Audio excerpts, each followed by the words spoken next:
Assalamualaikum warahmatullahi wabarakatuh. Bismillah, alhamdulillah, wa la hawla wa la quwata illa billah. Asyhadu an la ilaha illallah wahdahu la syarika lah. Wa asyhadu anna sayyidina wa nabiyyana Muhammadan abduhu wa rasuluhu alladzi la nabiyya ba'dah. Allahumma salli ala sayyidina Muhammad wa ala ali sayyidina Muhammad, amma ba'du. Para saudara-saudariku sebangsa setanah air dimanapun kalian berada, para sahabat-sahabatku, para subscriber, para netizen yang budiman, selamat datang kembali di channel Gus Hasan Asyarif Official. Semoga kita selalu dalam keadaan sehat jasmani dan rohani kita, dimudahkan segala urusan kita, dilancarkan rizki kita, dan diberkahi hidup kita fid dini wa dunya wal akhirah. Amin Allahumma amin. Pada kesempatan video kali ini, saya ingin mengajak teman-teman untuk flashback ke belakang ya. Diawali dari mulai debat Banten.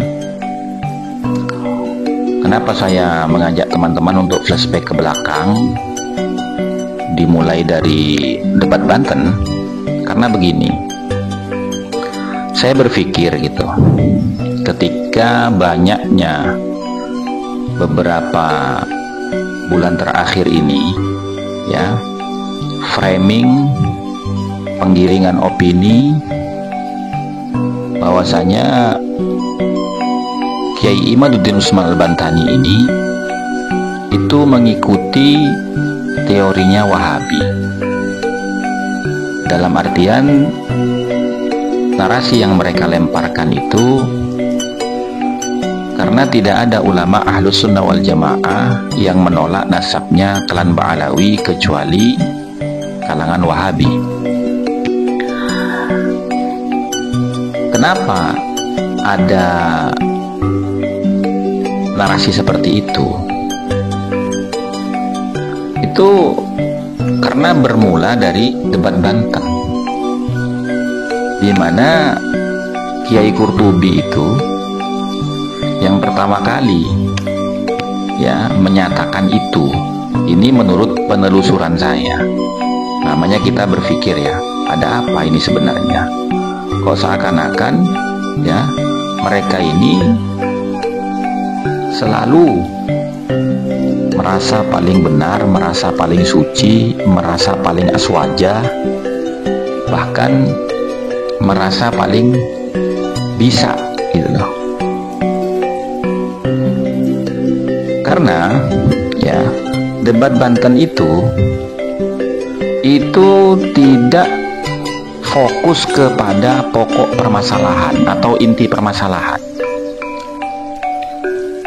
Sampean bisa lihat debat Banten. Apakah Buya Qurtubi itu langsung merujuk kepada pokok pembahasan, yaitu sanad periwayatan pengakuan daripada Habib Ali bin Abu Bakar Asy-Syakran pada abad ke-9 akhir itu memiliki referensi yang berkesinambungan sampai kepada masa hidupnya Ahmad bin Isa, yang kemudian diklaim memiliki anak yang bernama Abdullah, yang memang menurut Kiai Imad itu tidak pernah ada nama Abdullah tercatat secara berkesinambungan di dalam kitab-kitab ulama ahli nasab, yang di dalamnya itu menulis generasi keturunan daripada Rasulullah SAW sampai abad ke-8. Nah, di abad ke-8 ini awal mula penyebutan atau penambahan nama putra daripada Ahmad bin Isa, yang menurut Kiai Imad sudah tertutup kemungkinan ada tambahan anak lagi dengan sigat hasr yang disampaikan oleh Fakhruddin Ar-Razi dalam kitabnya Asy-Syajarah Al-Mubarakah yang ditulis pada abad ke-6. Nah, Al-Janadi ini bukan pakar ahli nasab, dia sejarawan yang kemudian isi dari kitabnya Al-Janadi ini dikutip oleh Habib Ali Asy-Syakran. kemudian diinterpretasikan apa yang tertulis di dalam kitabnya Al-Janadi itu sebagai leluhurnya. Nah, ini kan perlu pembuktian. Kok bisa Abdullah yang ada di kitabnya Al-Janadi dengan Ubaid yang ada di catatan kitab Asy-Syakran kemudian diinterpretasikan sebagai satu orang yang sama, dan kemudian dikasih nama Ubaidillah dengan alasan menggunakan sighat tasghir. Itu ya teman-teman. Sehingga muncullah tuduhan-tuduhan bahwasanya ini mengikuti ajaran Wahabi, ini mengikuti teorinya Wahabi, ini terkontaminasi dengan Wahabi Kiai Imad ini. Gitu. Kemudian framing yang kedua yang saya rasa juga dibangun oleh Kiai Qurtubi ya, bukan Abuya Muhtadi, dibangun oleh Kiai Qurtubi. Ini menurut penelitian saya. Ketika dia mengatakan bahwasanya saya memiliki natijah, Imad punya natijah, saya juga punya natijah. Saya tinjau dari sisi penulisan kitabnya, dari gramatika bahasa Arabnya, dari ilmu mantik, badi', bayan dan ma'aninya. Sehingga dari kalimat itu ya bermunculanlah ya statement-statement bahwasanya pendukungnya Kiai Imad, bahkan Kiai Imad sendiri itu tidak bisa baca kitab, atau bisa baca kitab tapi lemah di dalam pemahaman bacaan kitabnya. Oh, dari sini menurut saya itu. Jadi memang mulai ada penggiringan opini. Kemudian ada lagi yang mengatakan bahwasanya para pendukungnya Kiai Imad ini bukan orang-orang pesantren, bukan orang-orang aswaja, bukan orang-orang sunni, tapi ngaku sunni. Dengan apa? Dengan menghadirkan Ustadz Idrus Romli yang kemudian diframing sebagai singa aswaja. Sehingga ketika nanti bantahan-bantahan dari Ustadz Idrus Romli terhadap kajian ilmiahnya Kiai Imad itu dilawan oleh Kiai Imad sendiri dan diikuti oleh orang-orang yang mendukung Kiai Imad, akhirnya itulah salah satu cara untuk melegitimasi ya penggiringan opini dan framing bahwasanya ini loh buktinya Imaduddin dengan pengikutnya itu adalah orang-orang Wahabi, Salafi, bukan orang aswaja. Kenapa? Lawang Idrus Romli aja dilawan kok. Kan kita sama-sama tahu Idrus Romli ini adalah singa aswaja yang suka berdebat, suka mematahkan argumentasi orang-orang Wahabi Salafi. Nah, ini frame yang dibangun oleh mereka. Kemudian, oh berarti kalau gitu ini bukan orang NU ini, gitu loh. Coba panjenengan semua ya perhatikan, mereka ini orang NU apa bukan?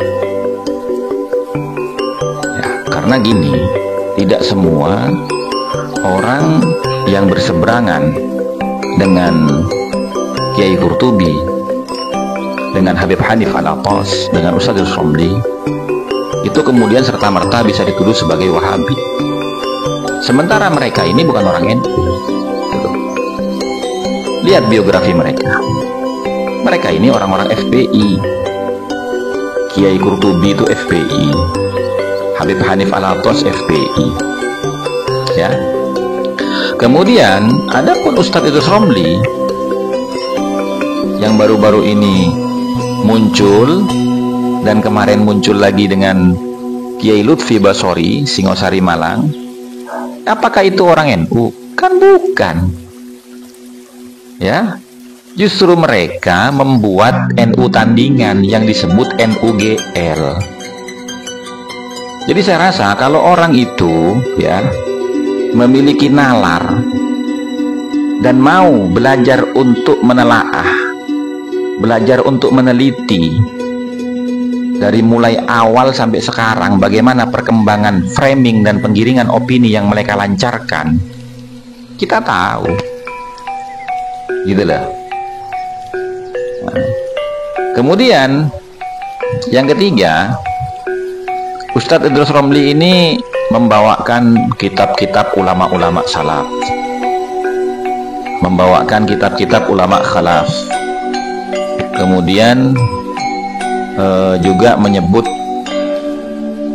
atau menyandarkan referensinya kepada apa yang dia sebutkan ulama Nusantara, sehingga ketika kita bantah argumentasi dia, kita patahkan narasi dia, nanti akan terbangun dalam mindset orang-orang yang mendukung dia itu seakan-akan kita-kita ini adalah orang-orang yang radikal.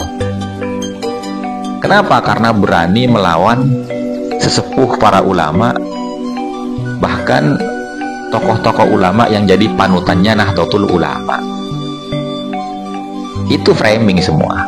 Makanya kan saya bilang, sudahlah, persiapkan dirimu, persiapkan hujah-hujahmu dan takbir-takbirmu untuk menghadapi forum resmi perdebatan ilmu nasab yang akan digelar. Gitu ya. Nah, kira-kira demikian dari saya teman-teman ya. Mudah-mudahan bisa mencerahkan dan memberikan kefahaman bahwasanya Kiai Haji Imaduddin Usman Al-Bantani ya, kemudian Gus Aziz Jazuli, terus channel Ponpes Darfa, Kiai Nur Ihya Salafi, saya ini adalah orang-orang aswaja, orang-orang sunni, NU tulen ya, bukan NU abal-abal seperti mereka-mereka itu gerombolannya Ustadz Idrus Romli ya. Dan saya pastikan bahwasanya saya sudah mendapat restu dari keluarga Sidogiri. Saya pastikan itu. Kalau mau mengklarifikasi, mari kita ketemu di Sidogiri sama saya. Gitu. Jangan memframing seakan-akan saya itu membawa-bawa nama Sidogiri, ya kan? Padahal saya tidak mendapatkan mandat atau amanah atau perintah atau tanpa sepengetahuan keluarga Sidogiri, sehingga memframing saya ini seakan-akan orang yang kurang ajar karena membawa-bawa nama Sidogiri tanpa sepengetahuan Sidogiri. Datang ke pondok pesantren Sidogiri, ketemu dengan saya, gitu ya. Wallahu a'lam bishawab. Wassalamualaikum warahmatullahi wabarakatuh.